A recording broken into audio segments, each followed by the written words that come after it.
The lawyer's words hit me like ice water. "I'm sorry, Mrs. Davidson, but according to your husband's new will, everything goes to Nina Payton." I stared at the document, watching 43 years of marriage dissolve into legal jargon, my hands trembling as I realized the 25-year-old sitting beside my husband wasn't just his assistant. She was about to inherit the life I'd built while I got nothing. You know, there's a particular kind of shock that comes when you discover your entire existence has been dismantled in secret. It's not the dramatic gasp you see in movies. It's more like that moment when you're walking downstairs in the dark and expect one more step, but your foot hits solid ground instead. Your whole body jerks, trying to compensate for something that isn't there anymore. That's exactly how I felt sitting in that mahogany-paneled office, listening to Harold's estate attorney read through the will that left me, Jasmine Davidson, widow of 43 years, with absolutely nothing, while his business associate, Nina Payton, inherited our house, our investments, our vacation home in the Hamptons, even the antique china that had belonged to my grandmother. Harold had been dead for exactly 2 weeks. 2 weeks of casseroles from neighbors, flowers that filled our house with the cloying scent of forced sympathy, and me wandering through rooms that suddenly felt like they belonged to someone else. Because, as it turned out, they did. I'd spent the morning of the will reading carefully applying my makeup, choosing my black Chanel suit, the one Harold had always said made me look distinguished, and arranging my silver hair in the elegant chignon I'd worn to every important occasion for the past 20 years. I wanted to look dignified for what I'd assumed would be a straightforward reading of my late husband's final wishes. I'd expected the usual bequests, our house to me, some money to our daughter Jennifer, perhaps a charitable donation to Harold's alma mater. What I hadn't expected was to discover that I'd been living a lie for years. "Mrs. Davidson," the attorney continued, his voice carrying that careful tone people use when delivering devastating news, "your husband did leave you a personal note." He handed me an envelope with my name written in Harold's familiar script. Inside 3 sentences that managed to demulve our entire history. "Jasmine, you've been a wonderful companion, but Nina understands my vision for the future. She'll make better use of the assets than someone set in old ways. I hope you understand." Companion. 43 years of marriage, and I was a companion. Someone set in old ways. I looked across the table at Nina Payton, 25 years old, with perfectly highlighted hair and a designer handbag that probably cost more than most people's monthly rent. She wouldn't meet my eyes, but I could see her fingers drumming against her thigh, nervous energy, like she was suppressing excitement. She was trying to look appropriately somber, but there was something about the way she kept glancing around the attorney's office, taking inventory, already calculating, already planning. "Mrs. Davidson," she said finally, her voice sweet as artificial honey, "I want you to know that Harold spoke about you with such fondness. He really did care about you."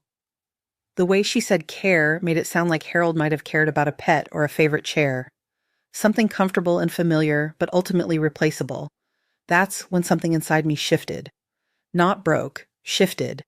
Like tectonic plates moving deep underground, barely perceptible on the surface, but powerful enough to reshape entire landscapes. I stood up slowly, smoothing my skirt, and gathered my purse. "Thank you for explaining everything so clearly," I said to the attorney. "I'll need some time to process this, of course."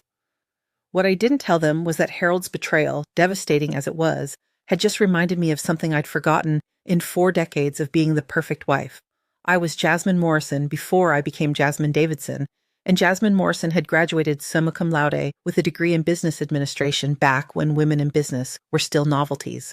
Jasmine Morrison had worked for 3 years at Morrison and Associates, my father's real estate investment firm, before Harold convinced me that marriage and family should be my focus. Jasmine Morrison had learned about property law and investment strategies at her father's dinner table from the time she was 12 years old. Harold had spent our entire marriage making gentle jokes about my little business ideas and suggesting that financial matters were too stressful for me to worry about. He'd handled all our investments, all our property decisions, all the important paperwork. I'd deferred to his judgment so completely that I'd almost forgotten I had any judgment of my own. Almost. But Jasmine Morrison remembered something that Harold had overlooked in his eagerness to rewrite our financial history. My father hadn't just taught me about real estate. He'd left me real estate. When Daddy died 12 years ago, he'd left me 4 properties in Lower Manhattan, buildings I'd inherited outright, separately from any joint assets with Harold. Properties that had been quietly appreciating in value while I focused on being the perfect hostess and supportive wife. Properties that Harold had never known about because they'd been placed in a trust with my maiden name, managed by my father's old firm, with statements sent to a post office box I'd maintained for over a decade. Every month for 12 years, I'd driven to that little post office box, collected the statements, and filed them away in a safety deposit box that Harold didn't know existed. It wasn't that I was hiding assets, it just seemed easier to let him handle our money while I quietly managed what Daddy had left me. Harold never asked about my inheritance, and I never volunteered the information. In his mind, anything truly valuable would have been discussed, so my occasional trips to run errands never triggered his curiosity. Those 4 buildings, purchased by my father in the 1970s when Lower Manhattan was considered a questionable investment, were now worth approximately $12 million. $12 million that Nina Payton and her nervous finger drumming had no idea existed. The next morning I called Morrison and Associates. My father's firm was now run by his former junior partner, Marcus Hartley, who'd known me since I was 16 and had been discreetly managing my trust for over a decade. "Jasmine," Marcus said, his warm voice carrying a note of concern, "I heard about Harold. I'm so sorry for your loss. How are you holding up?" "I'm discovering some interesting things about my late husband's financial arrangements," I said carefully. "Marcus, I need to ask you about my properties. Could we meet?" An hour later, I sat in Marcus's office, not unlike the attorney's office where I'd learned about Harold's betrayal, but warmer somehow, filled with family photos and the kind of comfortable clutter that comes from decades of successful business. Marcus spread the files across his desk like a tarot reader revealing someone's future. "Your father was brilliant," Marcus said, pointing to acquisition documents from the 1970s. "He bought these buildings when everyone thought Lower Manhattan was finished. Now look." He showed me recent appraisals, market analyses, rental income statements. The building on Pearl Street alone is worth $4.5 million. Your total portfolio is valued at just over $12 million, with current rental income of approximately $48,000 per month, $48,000 per month. While I'd been clipping coupons and asking Harold's permission to redecorate the guest bathroom, I'd been earning more than most people's annual salaries every month from properties I'd forgotten I owned. "Jasmine," Marcus continued, "there's something else. One of your buildings has some interesting tenants." He handed me a file labeled 127 Broome Street. "The penthouse apartment has been rented for the past 3 years by a young woman named Nina Payton. She pays $3,800 a month for a luxury 1-bedroom with Manhattan views." The file slipped from my hands. Nina Payton, my husband's mistress, the woman who'd inherited my life, had been paying rent to me for 3 years without knowing it. She'd been living in my building, funded by my husband's money, while plotting to inherit everything he had. The irony was so perfect it almost felt orchestrated. "Marcus," I said slowly, "I need you to prepare some documents for me." Over the next week, I learned more about Harold's financial maneuvering than I'd known in 4 decades of marriage. It turned out my husband had been quite busy in his final months, liquidating investments, transferring assets, and restructuring accounts to ensure that Nina Payton would inherit as much as possible while leaving me with as little as legally allowable. He'd been methodical about it, calculating. He'd even taken out a life insurance policy with Nina as the beneficiary, a policy I'd never known existed. But Harold's calculations had missed something crucial. He'd assumed I was the helpless dependent he'd spent 43 years creating. He'd counted on my ignorance, my compliance, my willingness to accept whatever scraps his conscience might allow him to leave me. What he hadn't counted on was Jasmine Morrison, who was still very much alive underneath all those years of being Jasmine Davidson. I spent the week making phone calls, meeting with attorneys, and reviewing documents. I discovered that Harold had been transferring money to Nina for over 2 years, not just payments for her consulting services, but direct gifts, investment contributions, even payments for her apartment rent. My apartment rent, as it turned out. He'd been using our joint accounts to pay her rent to me, creating a financial circle so absurd it would have been funny if it weren't so calculated. On Friday afternoon, I drove to 127 Broome Street. It was a beautiful building. Daddy had always had an eye for good bones, with a renovated facade and elegant lobby. I stood on the sidewalk for several minutes, looking up at the penthouse windows, imagining Nina Payton moving through rooms that belonged to me, furnished with money that had once been partly mine, planning a future built on assets she'd inherited from my husband.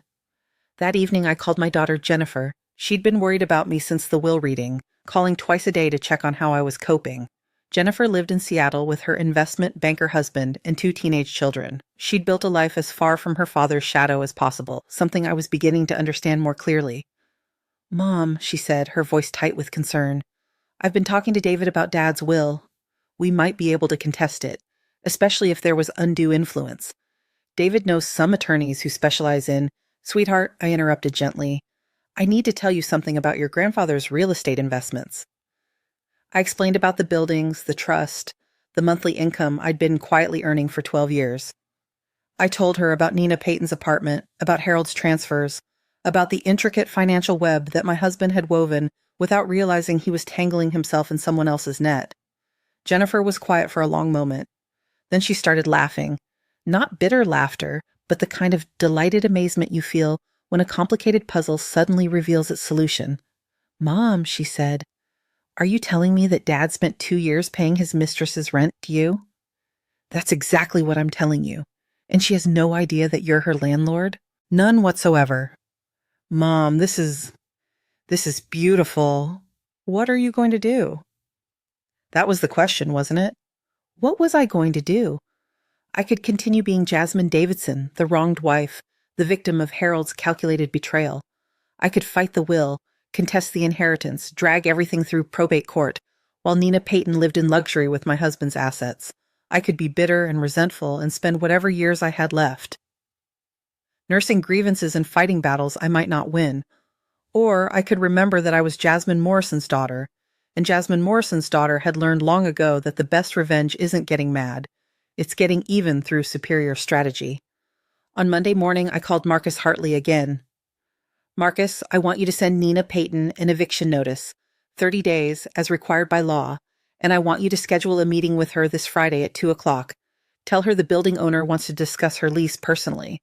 Jasmine, Marcus said carefully, are you sure about this approach?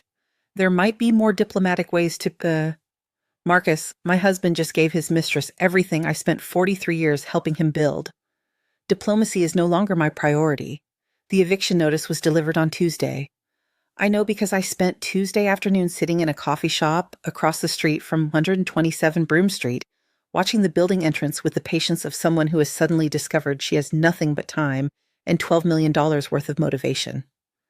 At 3:47 p.m., I watched Nina Payton stride out of the building lobby, her designer heels clicking against the sidewalk, her perfectly highlighted hair catching the afternoon light.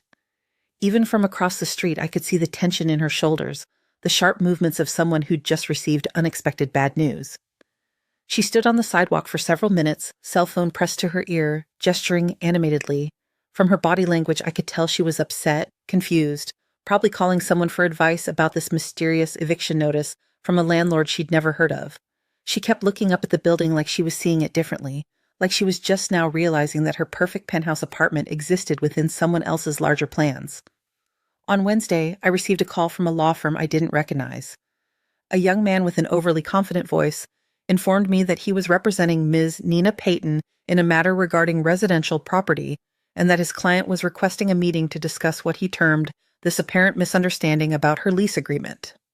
I'm sorry, I told him, but property matters for 127 Broome Street are handled exclusively through Morrison and Associates. If Ms. Chen has concerns about her tenancy, she's welcome to attend the meeting scheduled for Friday afternoon. Mrs. Davidson, is it? My client is concerned that there may be some confusion about her legal rights as a tenant. She's been living in this apartment for 3 years with no previous issues, and this sudden eviction notice seems arbitrary and potentially retaliatory. Retaliatory. The word hung in the air between us like a challenge. This young attorney thought he was dealing with a grieving widow who might be acting out of spite, someone who could be intimidated by legal terminology and veiled threats.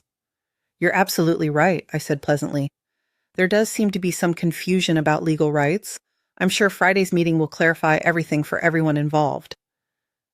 Thursday evening, I did something I hadn't done in 43 years. I went shopping for an outfit that was meant to convey power rather than appropriateness.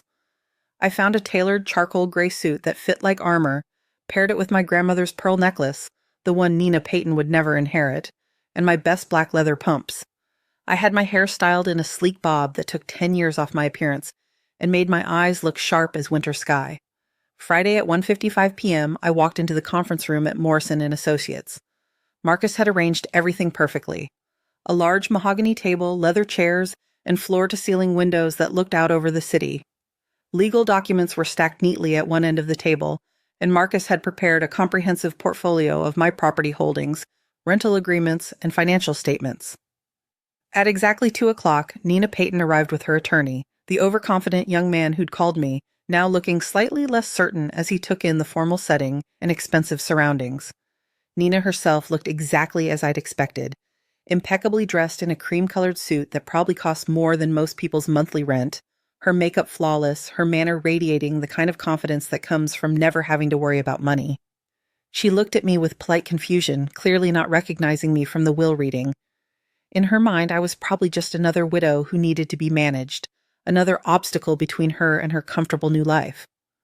"Ms. Chen," Marcus said formally, "I'd like you to meet Jasmine Morrison, the owner of 127 Broome Street and several other properties in Lower Manhattan."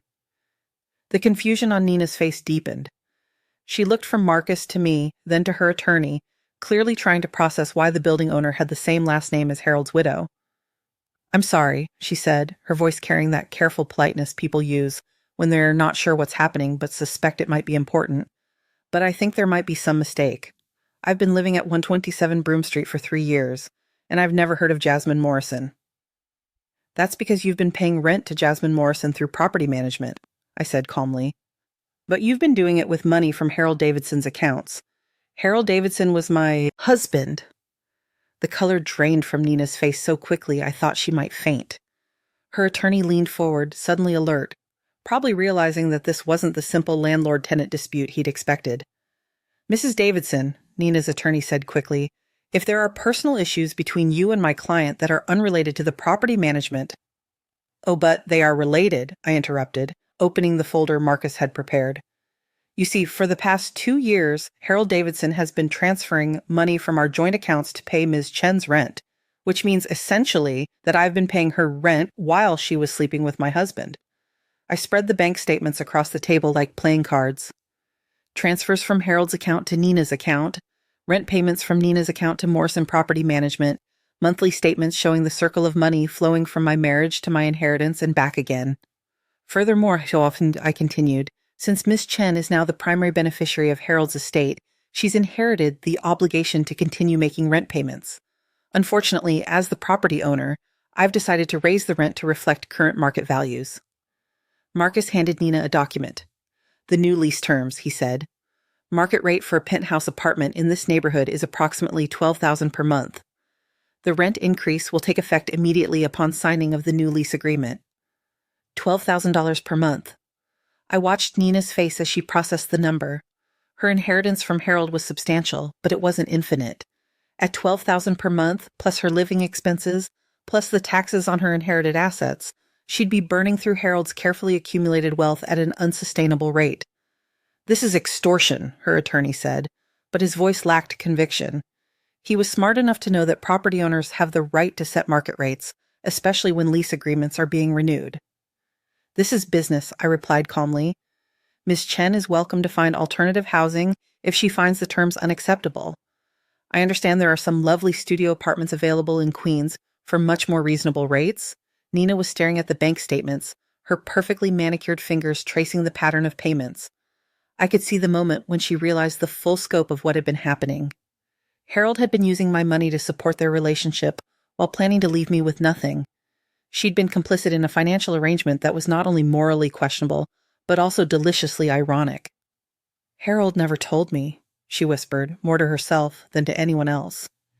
"He never told me about the trust, about your buildings.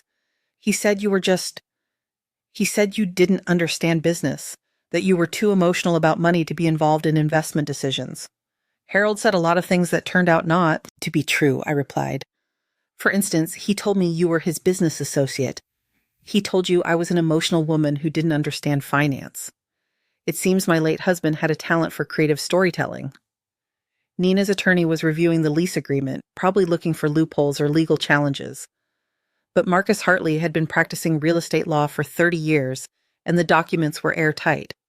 "Ms. Chen," I said, "you have 30 days to decide whether you'd like to sign the new lease agreement or find alternative housing. I should mention that I own several other buildings in Lower Manhattan, and I'll be happy to provide references to other landlords in the area, should you choose to relocate."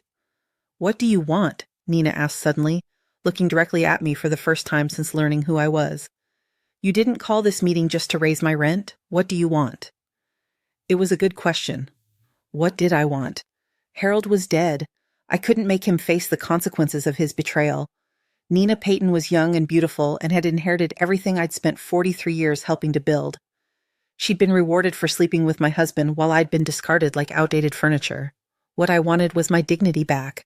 What I wanted was acknowledgement that Jasmine Morrison had been someone worth respecting long before she'd become Harold Davidson's accommodating wife. What I wanted was for the people who'd treated me like a fool to understand that they'd been the ones operating with incomplete information. I want you to understand something, I said finally. Harold spent 43 years convincing me that I was lucky to have him, that I wasn't smart enough or strong enough to manage my own life. He convinced you that I was a pathetic old woman who needed to be managed and eventually discarded. But here's what Harold never knew. I never needed him as much as he needed me to believe I did. I stood up, smoothing my skirt, gathering my purse. You have 30 days to decide about the lease. Marcus will handle all the paperwork. Nina's attorney cleared his throat. Mrs. Davidson, is there any possibility of negotiating more reasonable terms? Perhaps we could discuss a gradual rent increase over several years, or— The terms are non-negotiable, I said.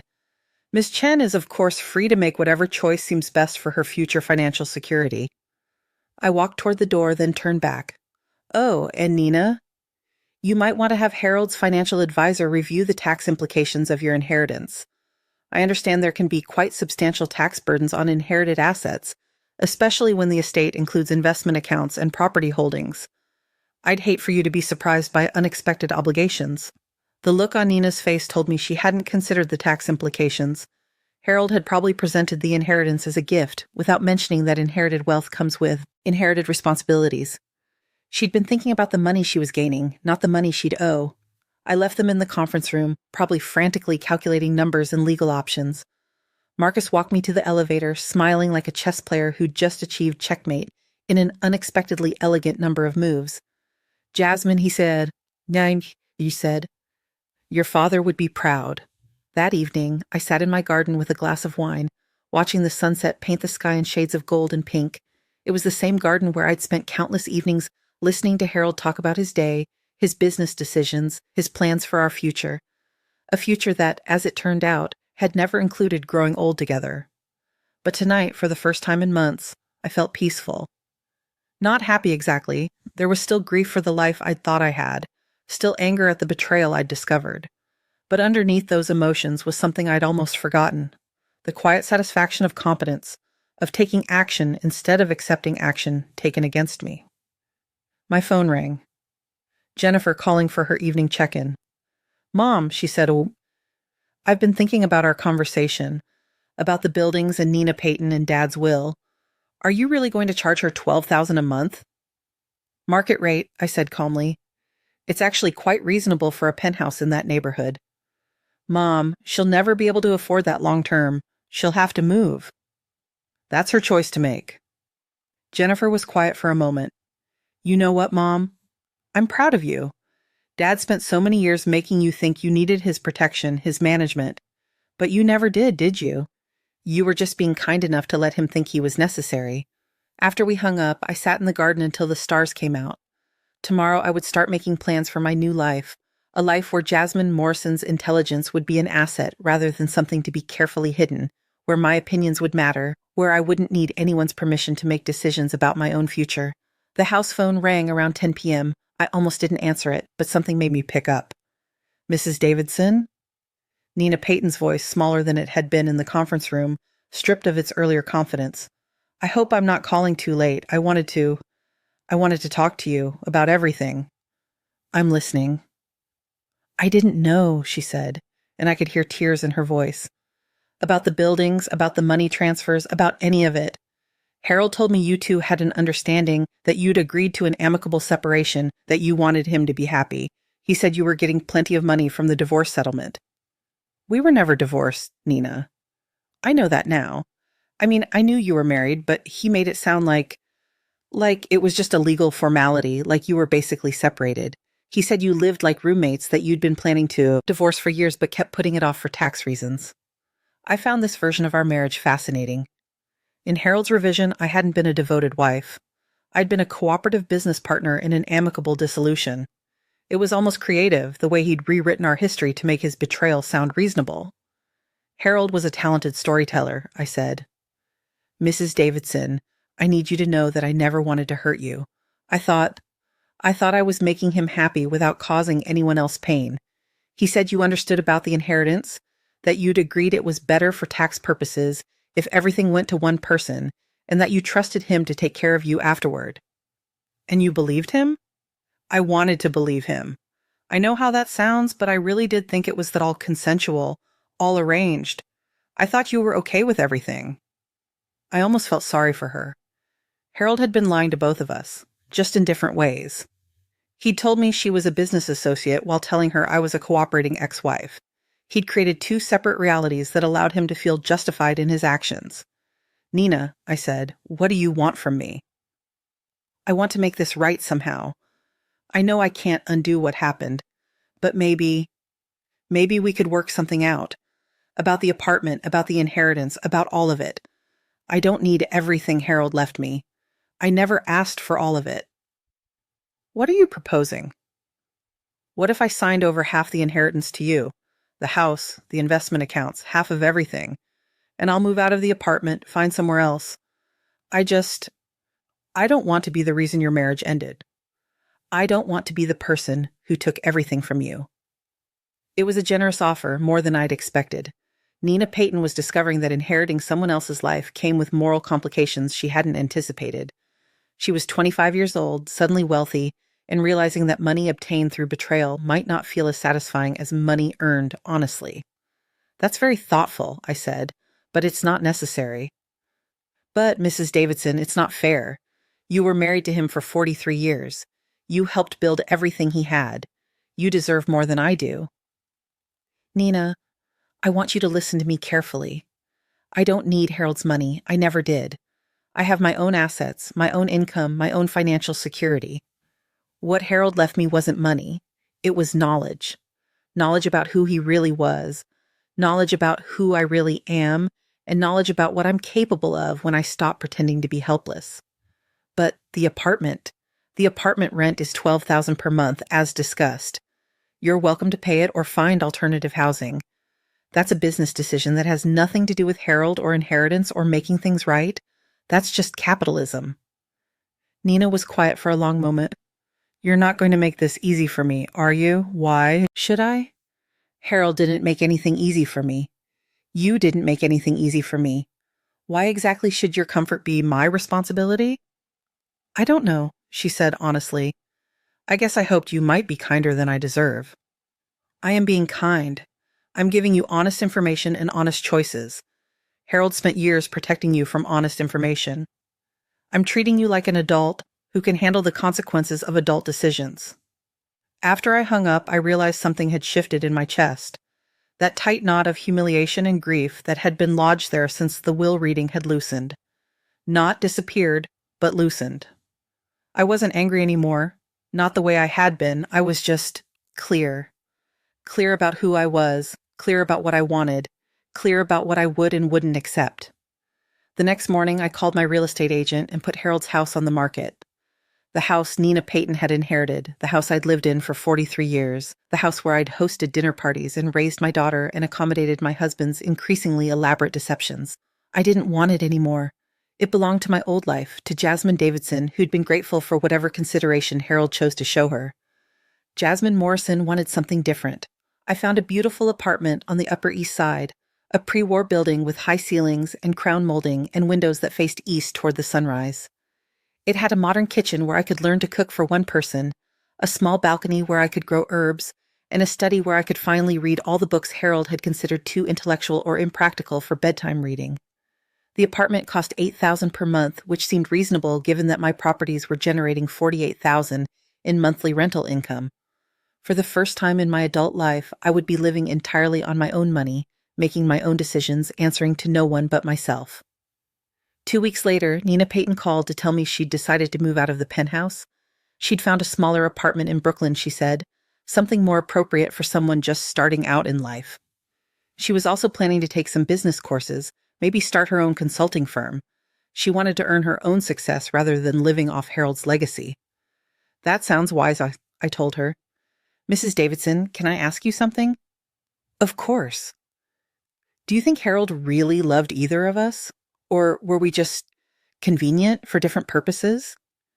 It was a perceptive question, more mature than I'd expected from someone who'd seemed so calculating in the attorney's office. I think Harold loved the idea of being loved. I said, he loved being the center of someone's world, being needed, being admired. But love that requires someone else to become smaller isn't really love. It's something else entirely. What is it then? Control, maybe? Or just habit? Harold needed to feel important, and both of us made him feel important in different ways. You made him feel young and desirable. I made him feel stable and respected. But neither of us were loved for who we actually were. We were loved for what we provided. Nina was quiet for a long moment. I'm sorry, she said finally. For all of it. For not asking harder questions. For believing what I wanted to believe. For being part of something that hurt you so much. Apology accepted, I said, and meant it. 6 months later, I was settled into my new apartment, learning to live a life that belonged entirely to me. I joined a book club that met monthly to discuss novels Harold would have considered frivolous. I'd enrolled in an art history course at the local college, something I'd always wanted to do but never had time for when my schedule revolved around Harold's needs and preferences. I'd also started volunteering at a legal aid clinic, helping other women navigate property law and financial rights during divorce proceedings.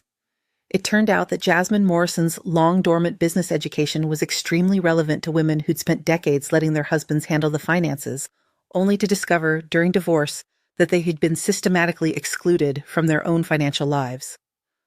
One afternoon, while I was reviewing a client's property documents, Marcus Hartley called with an interesting piece of news. Jasmine, you'll find this amusing. The penthouse at 127 Broome Street has a new tenant, a lovely retired professor who's paying the full $12,000 per month without complaint. Apparently, she lived in London for 30 years and considers Manhattan real estate a bargain compared to international markets. How wonderful, I said. It's nice when properties find tenants who appreciate their value. There's something else. Nina Payton's real estate agent called asking if you might be willing to provide a landlord reference. She's applied for an apartment in Brooklyn, and the new landlord wants confirmation that she was a reliable tenant. What did you tell them? That Ms. Chen always paid her rent on time and maintained the property in excellent condition. That she was a model tenant who gave appropriate notice before relocating. That's perfectly accurate. Jasmine, can I ask you something? Do you ever regret how you handled the situation?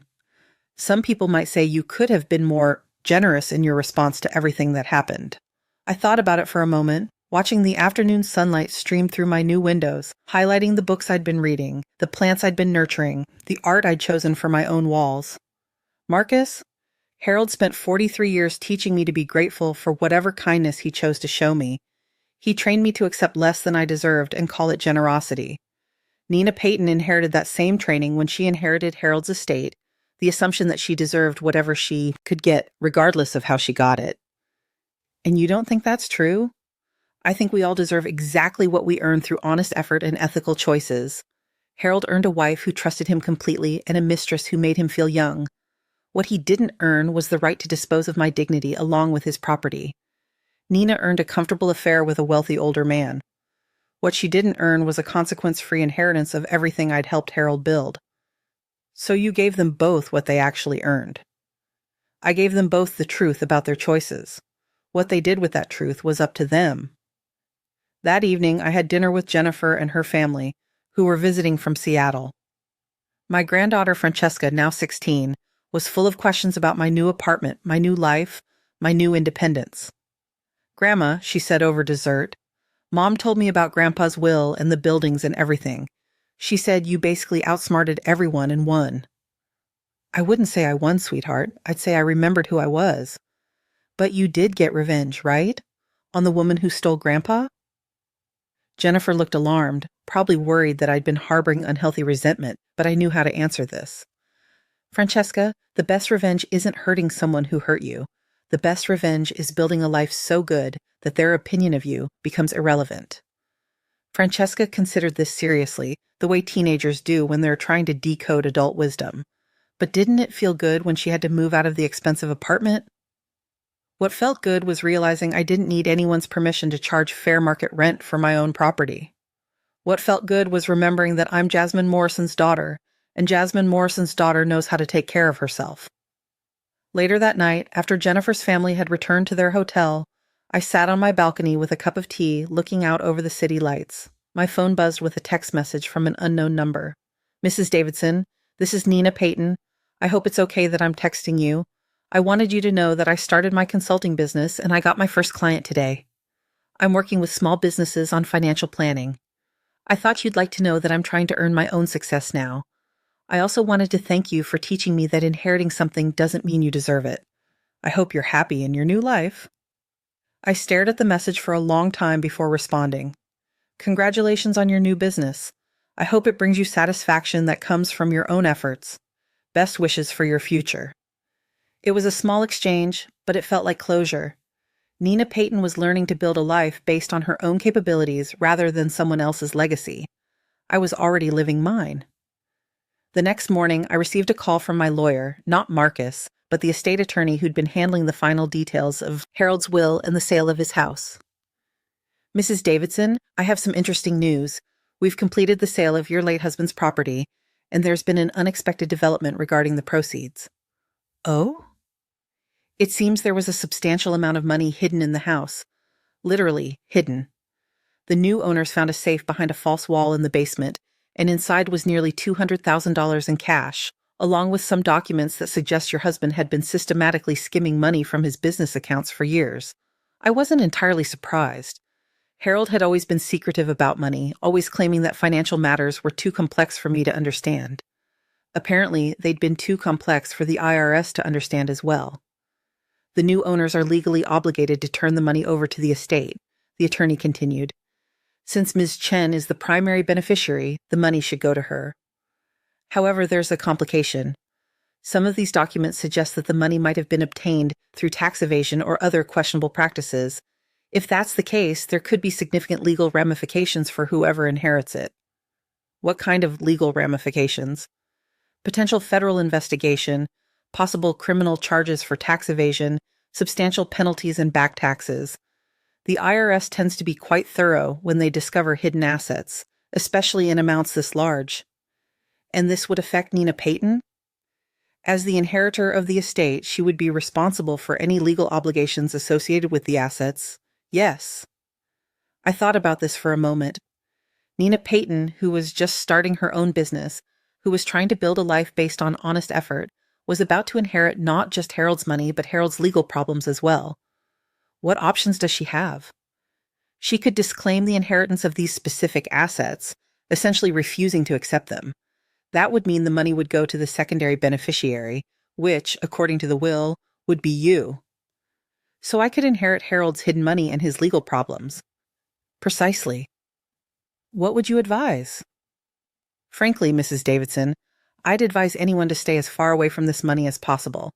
Hidden cash, questionable business practices, potential federal investigation. It's a nightmare waiting to happen. That afternoon, I called Nina Payton directly. "Nina, I have some news about Harold's estate that you need to know."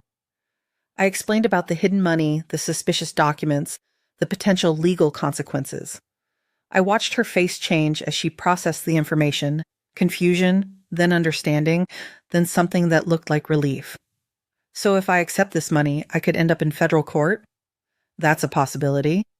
"And if I refuse it, it comes to you?" "Apparently." "What are you going to do?" "I'm going to refuse it as well. Let the federal government sort out Harold's questionable financial practices. Neither of us needs that kind of complication in our lives." Nina stared at me. "You're protecting me. Why?" "I'm protecting both of us. Harold's dishonesty was Harold's problem. We don't have to inherit his moral debts along with his assets." We sat in silence for a moment, two women who'd been manipulated by the same man, finally able to see the full scope of his deceptions. "Mrs. Davidson," Nina said finally, "I need to ask you something, and I want an honest answer. Do you forgive me?" It was a harder question than she probably realized. Forgiveness isn't just about being generous to people who've wronged you. It's about releasing yourself from the burden of carrying their mistakes. Harold's betrayal had hurt me, but holding on to that hurt would only diminish my own life. I forgive you for believing Harold's lies, I said. I forgive you for not asking harder questions. I forgive you for being 25 years old and making 25-year-old decisions. But I don't absolve you of responsibility. You participated in something that caused harm, even if you didn't fully understand what you were participating in. That's fair. Nina, can I give you some advice? Please? Build your consulting business based on honesty and transparency. Don't ever let anyone convince you that financial matters are too complex for you to understand. That's how people get taken advantage of. And don't ever accept assets you haven't earned, no matter how attractive they seem. There's always a cost. 3 months later, I received an invitation to Nina's business launch party. She'd named her consulting firm Clear Financial, and according to the invitation, she specialized in helping young women understand their financial options and rights. It was a nice symmetry. She was teaching other women the lessons she'd learned from our encounter. I didn't attend the party, but I sent a congratulations card with a note. Wishing you success that comes from your own efforts and wisdom gained through experience. A year later, I was settled into a life that felt entirely my own. I'd joined the board of a nonprofit that helped older women navigate financial independence after divorce or widowhood.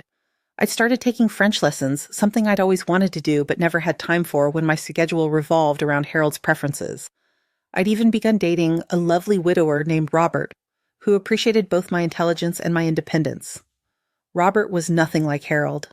He asked for my opinions and listened to my answers. He was impressed by my business acumen rather than threatened by it. He had his own life, his own interests, his own financial security, so our relationship was based on genuine companionship rather than economic necessity or emotional dependence. One evening, while Robert and I were having dinner at my apartment, he asked me about Harold, about the divorce that had never happened, about the betrayal that had led to my current independence. Do you ever regret the way you handled everything you asked? Some people might say you could have been more understanding, more forgiving. It was the same question Marcus had asked, the same question I'd been asking myself for months. Robert, for 43 years I was understanding. I was forgiving. I was accommodating and supportive and grateful for whatever consideration Harold chose to show me. And where did all that understanding get me? A will that left me nothing, and a husband who died believing I was too helpless to survive without his protection. So you decided to stop being understanding? I decided to start being honest. Honest about my capabilities, honest about my worth, honest about what I would and wouldn't accept. The world is full of people who will take advantage of your kindness if you let them. Harold took advantage of my kindness for 43 years. Nina Payton was prepared to build her entire future on the foundation of that same exploitation. And now? Now I'm living a life where my kindness is a choice rather than an expectation. I help people who deserve help. I'm generous with people who appreciate generosity, but I don't sacrifice my own dignity to make other people comfortable with their poor choices. Robert nodded thoughtfully. Your late husband underestimated you. Spectacularly. But in a way, I'm grateful for that. If Harold had been honest with me, if he'd respected me enough to discuss his dissatisfaction with our marriage, we might have worked something out. We might have separated amicably, divided our assets fairly, remained friendly for our daughter's sake. You would have preferred that? I would have preferred honesty, but since Harold chose deception instead, he inadvertently gave me something much more valuable than a fair divorce settlement. What's that? He gave me back myself. Jasmine Morrison had been sleeping for 43 years, buried under layers of accommodation and compromise and grateful acceptance of whatever Harold decided was best for us. Harold's betrayal woke her up. And Jasmine Morrison is formidable. Jasmine Morrison is honest about her capabilities, her worth, her expectations, and her boundaries. Honest about what she'll accept and what she won't. That honesty makes some people uncomfortable, but their comfort was never my responsibility. 2 years after Harold's death, I received a wedding invitation from Nina Payton. She was marrying a man her own age, someone she'd met through her business network. The invitation was simple and elegant, and tucked inside was a handwritten note. Mrs. Davidson, I wanted you to know that I'm marrying someone who knows everything about my past, including my relationship with your husband and the inheritance situation. I told him the whole story because I learned from you that relationships built on partial truths don't end well. Thank you for teaching me that earning respect is more valuable than inheriting money. I hope you're happy in your new life. With gratitude and best wishes, Nina. I sent a wedding gift, a beautiful vase from Tiffany with a note wishing them honesty, integrity, and mutual respect in their marriage.